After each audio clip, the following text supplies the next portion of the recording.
हमें माला का सहारा लेकर के अपने श्वासों में मंत्र को बसाना है, फिर ऐसे अनुराग से युक्त हो जाना है कि जैसे हम श्वास के बिना जी नहीं सकते, ऐसे हम राधा के बिना न जी सके। बात यहाँ पहुंचनी ये कम, वो तो मतलब बहिर्मुख वृत्ति में, फिर इसका धीरे धीरे हम अभ्यास अंतर्मुखता के करते हैं। जब अंतर्मुख वृत्ति हो जाती है तो सही मानना, माला उठाने की इच्छा नहीं होती, सही मानना।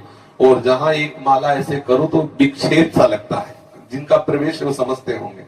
जैसे आप बैठे हो, प्रतिपल मंत्र का ध्यान हो रहा, आप ध्यान पूर्वक डूब रहे हो, अब उसमें प्रत्येक गुरिया सकलाना, उसको सुमेरवाने पर गिनती किस लिए सकलाना, ये सब बाधा सी लगती है। पर शुरुआत में अगर आप ऐसा करोगे तो आप वहां नहीं पहुंच पाओगे। वहां तक पहुंचने के लिए सहयोगी है, तो क्या एक समय ऐसा आता है और ऐसा करना चाहिए। प्रत्येक साधक को कुछ समय तक बिना माला के मंत्राकार वृत्ति करने की चेष्टा करनी चाहिए। कभी आपका ये नासवान शरीर है, मान लो अंगुली टूट जाए, अंगूठा टूट जाए, ये नासवान है, अगर हमने केवल माला से अभ्यास किया तो हमारा भजन रुक जाएगा। ये अनुभव की बात कहते हैं। जैसे हमने 50 माला निज मंत्र का जब करने का नियम लिया तो 50 के बाद जो मन है ना, वो कहता है आज का काम हो गया, वो अंदर से कहता है आज का काम हो गया, मतलब वो उस समय सावधानी से अलग होने लगता है। और जब हमें प्रतिपल उसका, अच्छा जब हमारे हाथ में माला नहीं होगी तो हमें मंत्र चलाने में मुश्किल पड़ेगा और लगेगा माला चाहिए, क्योंकि अभ्यास आपने किया है। कई तरह का अभ्यास करके इसको मन को फंसाना चाहिए।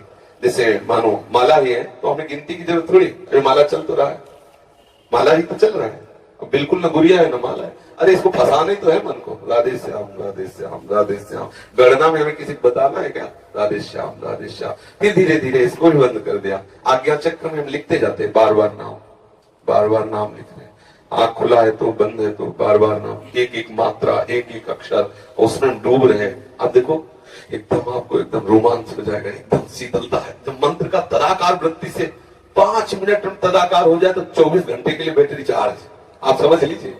ये मतलब अनुभव की 5 मिनट अगर डूब गए मंत्राकार वृत्ति में, कुछ याद नहीं रहा बाहर, तो 24 घंटे के लिए ऐसा आनंद दे देगा कि मंत्र अपने आप चलने लगेगा।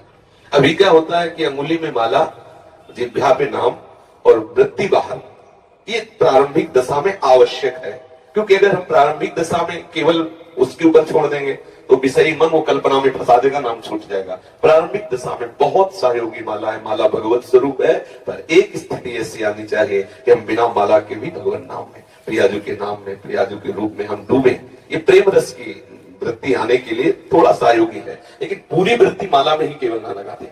ये तो देखा गया है, अंगूठा दर्द करने लगा, अंगूठे में चोट लग गई तो बहुत विक्षिप्त है, भजन नहीं हो रहा। हमें ऐसी कमजोर स्थिति नहीं रखनी। जब हम गुरु कृपा से इस मार्ग में प्रारंभ में आए तो ये गुरुजनों से सुनने को मिला कि जितना जितना नाम जप करोगे रूप का प्रकाश होगा। तो लोभ गुरु के वचनों से जागृत हो गया। तो जो पूर्व में सदगुरुदेव भगवान थे, बड़े जप प्रधान महापुरुष थे, सन्यासी थे, पर बहुत प्रणव जप प्रधान थे। रात्रि के 2 बजे हम जैसे उठते तो देखते जप में बैठे हैं, और दिन में जैसे विश्राम करते तो टहलते हुए आ जाए, उठ बैठ। महाराज जी भी विश्राम कर रहे थे इसलिए लेट गए थे। नहीं, किसान को देखो, वो जंगलों में जैसे गंगा किनारे था ना, कहते किसान को देखो हल जोत रहा है, एक अन्न प्राप्त करने के लिए वो विश्राम नहीं कर रहा और गया हल जोतने। तुम बाबा जी बनना चाहते हो इस समय बड़े, चलो बैठो। और जब की और फिर उनके वचनों से लोभ हुआ कि नाम जब से, मंत्र जब से प्रभु का रूप आने लगता है तो कहीं ना कहीं आकर्षण तो होता है, तभी इस मार्ग में कोई कदम रखता है। अब उसको अब अगर कोई चू भी बोले तो विक्षेप पड़े। फिर सदगुरुदेव भगवान से कहा कि कहीं कुछ बज रहा है, कहीं कोई बोल रहा है, कहीं कोई आवाज आ रही है तो मन बहुत विक्षेप, तो उनका इस पर सुधार करना है।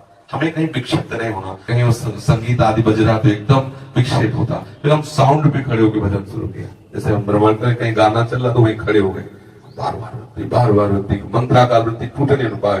थोड़ी देर परेशानी होती, फिर धीरे धीरे टीवी चल रही, बैठे मंत्राकार वृत्ति, उसका चित्र आकर्षित न कर पाए, उसका शब्द आकर्षित न कर पाए, पर समाज है वो हल्ला बचा है, खड़े हो गए बाजार में थोड़ी देर, मंत्राकार वृत्ति धीरे सब जगह पास हो गए।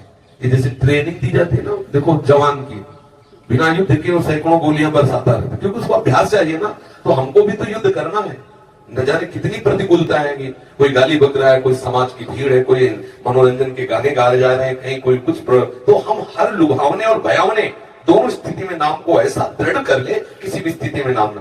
अब समस्या थी जैसे कोई आया तो बात कर रहा है, बहुत अंदर जलन होती, ये कब जाए वो नाम, मतलब तो लगा कि ऐसे नहीं, इसका भी सुधार होना चाहिए। तो जिससे सामने वाला बोल रहा है, उसके चेहरे पर बार बार नाम का चित्रण कर रहे हैं, देखा वो समझ रहा है बाबा बहुत प्यार से देख रहे हैं, हम तो नहीं देख रहे हैं, अपना काम कर रहे हैं, और वो बार बार नाम उसके बीच में बोल दिया हाँ अच्छा, और फिर नाम को चला रहे, बड़ा आनंद आने लगा। आधा घंटा वो बात हुई, लेकिन अब आधा घंटा विस्मरण नहीं हुआ। अगर बोलना है तो कोई सूक्ष्म बात भागवतिक बोल दो, चुप रहो, सामने वाले बोलने दो, और अपने अपने बस अपने चलने चाहे। धीरे धीरे ऐसी स्थिति आने लगती है कि आप संयम कर रहे हो, उठे, मंत्र चल रहा है, बड़ा आनंद। ये जो तंद्रा में भजन होता है ना, बहुत सुखद होता है। नाम सो रहे, नाम जग रहे, इस स्थिति का जो भजन बड़ा आह्लाद, ये वही समझते हैं जो अच्छे साधक भजन में लगे हैं। एक स्थिति होती है, ना सो रहे ना जग रहे, चेतना भी है और बाहर की चेतना भी नहीं, मंत्राकार वृत्ति है या भागवतिक चिंतन में एकदम डूबा हुआ है। तभी संत जन प्रायः कई कई घंटे पड़े हैं, लेकिन उनको नींद में थोड़ी हो, संत सोता नहीं है। जो भागवतिक महाप्रभु सोते नहीं है, उनका हृदय निरंतर भजन परायण रहता है। आंख मुंदी हुई हो सकता है तुम्हें लगे कि सो रहे, लेकिन वो सो नहीं रहे। हाँ बिल्कुल पक्की बात, अभ्यास में कमी नहीं रखनी चाहिए। माला में गांठ लगी है कि नहीं लगी, उससे क्या होगा। आप दोनों तरह की माला रख लो सिरा में, देखो क्या होता है। क्या होता है, माला रखने से केवल काम नहीं चलेगा, अंदर भजन करने से काम चलेगा। हम निरंतर भजन परायण